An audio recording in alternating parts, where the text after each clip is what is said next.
अस्सलामुअलैकुम स्टूडेंट्स, कैसे हैं आप सब। My name is Hamad Zafar and welcome to science matrix. तो आज का हमारा टॉपिक है 10th क्लास फिजिक्स से। टॉपिक का नाम है एप्लीकेशंस ऑफ इवेपोरेशन। पिछले लेक्चर के अंदर हमने ये सीखा था कि इवेपोरेशन क्या होती है, उसके काजेज़ क्या होते हैं, what are the effects of evaporation, और लास्ट में हमने ये देखा था on which factors evaporation depends. तो हमें ये पता चल चुका है कि इवेपोरेशन होती क्या है, कि कैसे लिक्विड कन्वर्ट होता है गैस के अंदर, और वो कौन कौन से मराहिल हैं जिनसे वो गुजर के आगे गैस के अंदर कन्वर्ट होता है। तो आज के लेक्चर में हम ये सीखेंगे कि वो कौन सी एप्लीकेशंस हैं, वो कौन से यूज़ हैं कि जिनको हम यूज़ करते हुए चीज़ों को डिज़ाइन करते हैं। तो सबसे पहले नंबर पे आती है इवेपोरेशन का जो हमारे पास डेफिनेशन है। पहले उसको एक दफ़ा रिवाइज कर लेते हैं। वो ये होती है, evaporation is the process by which a liquid changes into vapours from its surface. Surface से लिक्विड कन्वर्ट होता है किसके अंदर, गैस के अंदर। तो इसे हम क्या बोलते हैं, इवेपोरेशन। और होता क्या है, during evaporation the liquid absorb heat from the surrounding and causing cooling effect। हमने ये भी देखा था कि काजिज़ के अंदर कि एक गर्म चाय की प्याली है, उसमें से गर्म पार्टिकल्स बाहर निकल जाएंगे, leaving behind low energy particles, जिसकी वजह से क्या होता है कि उनके पास एनर्जी कम होती है, दैट्स वाई उनका टेम्परेचर भी कम होता है। तो हम इसे क्या बोलते हैं, कूलिंग इफेक्ट।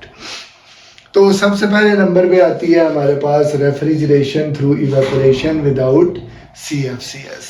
अब ये CFCs क्या होते हैं, ये होते हैं हमारे पास क्लोरोफ्लोरोकार्बन।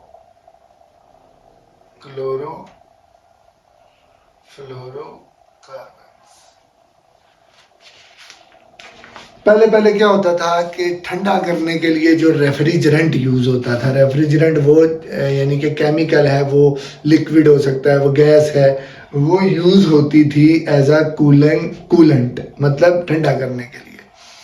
तो हुआ ये कि इनका हमने जब बहुत ज़्यादा यूज़ किया तो इनका एक ड्रॉबैक था। ये कुछ ऐसे केमिकल्स हवा में रिलीज़ करते थे जिससे क्या होता था कि वो ऊपर जाके ओजोन लेयर के साथ रिएक्ट करते थे और ओजोन लेयर को डिप्लीट करते थे, मतलब उसके अंदर होल्स पैदा होते थे, डैमेज करते थे उसको।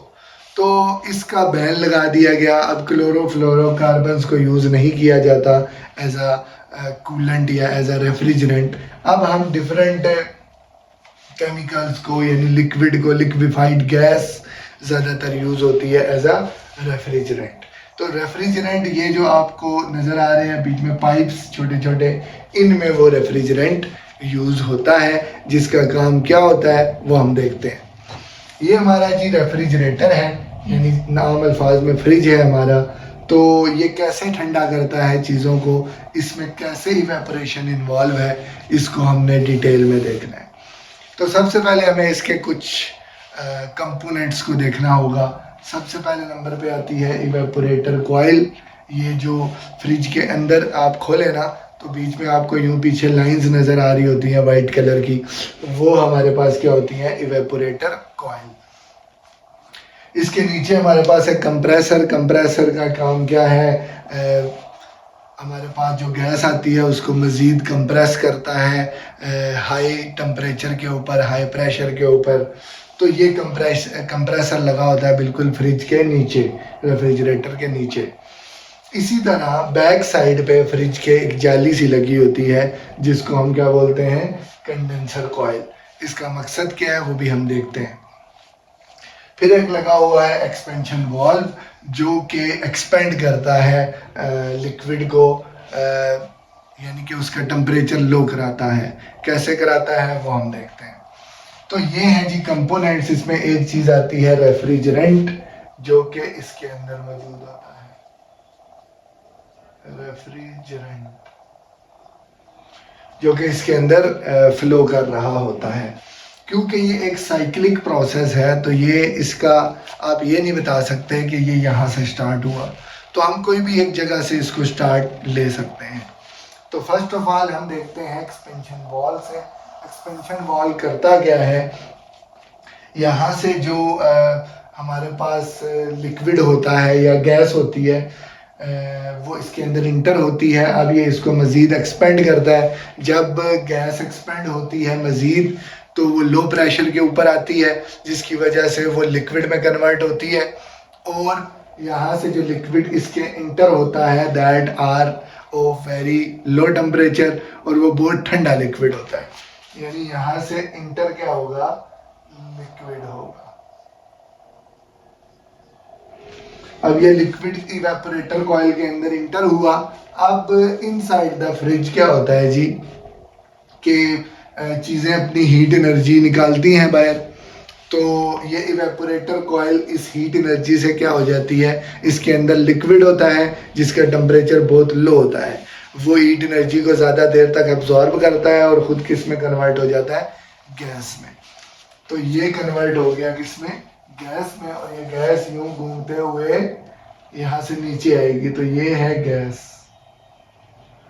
यानी यहाँ से लिक्विड इंटर हुआ था, ये लिक्विड था।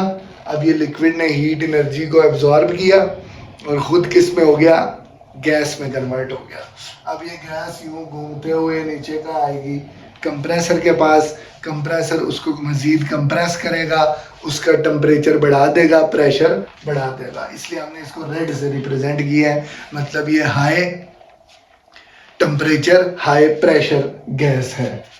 ये क्या है हमारे पास, हाई टेम्परेचर हाई प्रेशर। और इसका टेम्परेचर कितना होता है, 90 डिग्री सेल्सियस तक तकरीबन। अब ये जब गुजरती है कंडेंसर कॉइल में से, इनमें से यूं गुजर के जब ऊपर जा रही होती है, तो कंडेंसर का मतलब यह है कि ठंडा करता है। अब ये जितनी भी इसमें हीट एनर्जी होती है ये किस में कन्वर्ट हो जाती है, यानी ये कहाँ चली जाती है, एटमॉस्फेयर में। एटमॉस्फेयर। तो इसके अंदर जितनी भी हीट एनर्जी जो इसने एब्जॉर्ब की हुई थी, कहाँ से, इनसाइड द फ्रिज से, और वो कहाँ निकाल रही है, एटमॉस्फेयर में, रूम में जहाँ पे भी फ्रिज पड़ा हुआ है। ठीक है। अब ये जो गैस थी ये किस में कन्वर्ट हो गई है, लिक्विड में। अब ये लिक्विड मजीद एक्सपेंड हुआ ना जब, तो एक्सपेंशन वॉल ने में से जब लिक्विड गुजरा तो वो किस में कन्वर्ट हो गया, लो टेम्परेचर लिक्विड के अंदर। मतलब यहाँ से ये लिक्विड ही इसके अंदर इंटर हुआ है, लेकिन वो लिक्विड के अंदर कुछ ना कुछ हीट एनर्जी थी, मतलब पार्टिकल दूर दूर थे।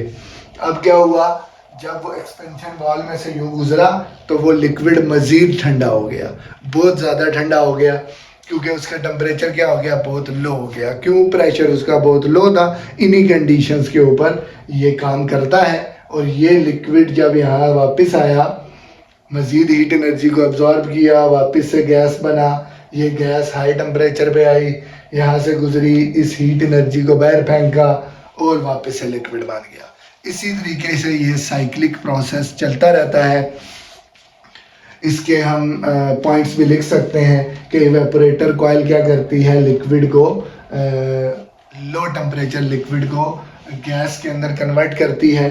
अब ये गैस यूं घूम रही है कंप्रेसर के पास। कंप्रेसर क्या करता है जी कि उसका टेम्परेचर और प्रेशर बढ़ा देता है। अब वो जब यहाँ से पीछे से यूं घूम रही होती है, और ये इसको यूं इस फॉर्म में हम क्यों रखते हैं, ताकि ज़्यादा देर तक इसमें से गुजरे और ज़्यादा हीट एनर्जी को बाहर फेंके।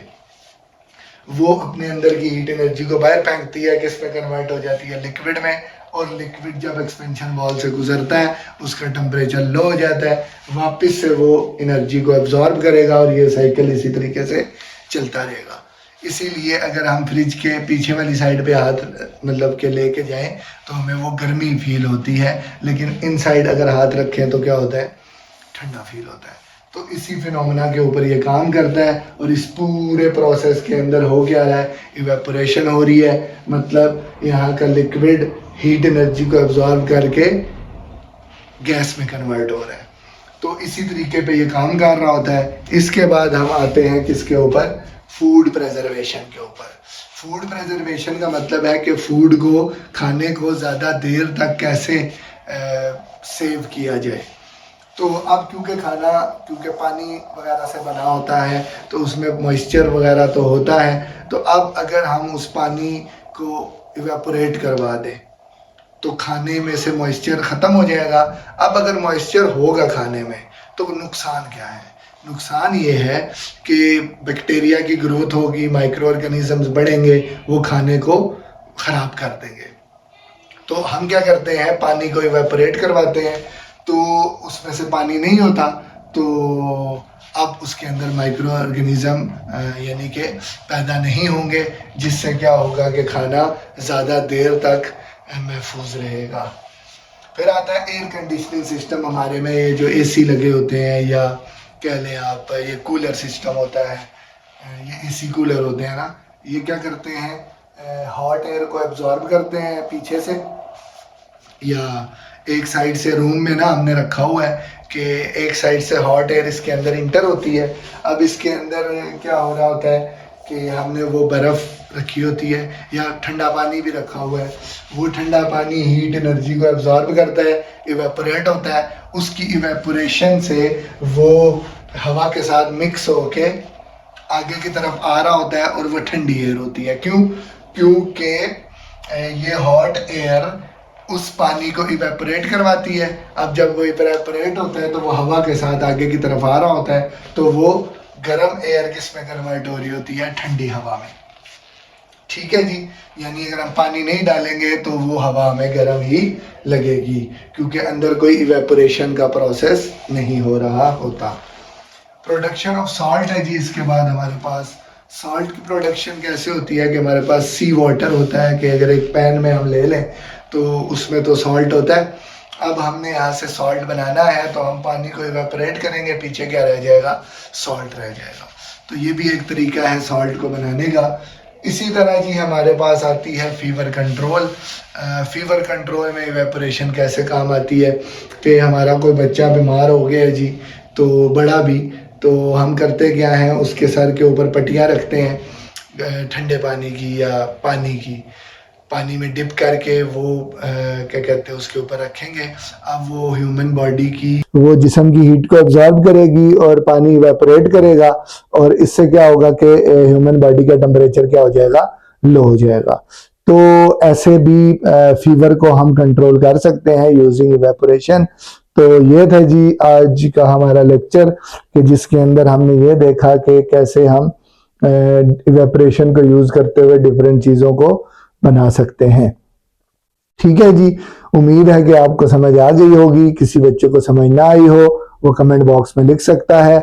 आज के लिए इतना ही। अल्लाह हाफिज।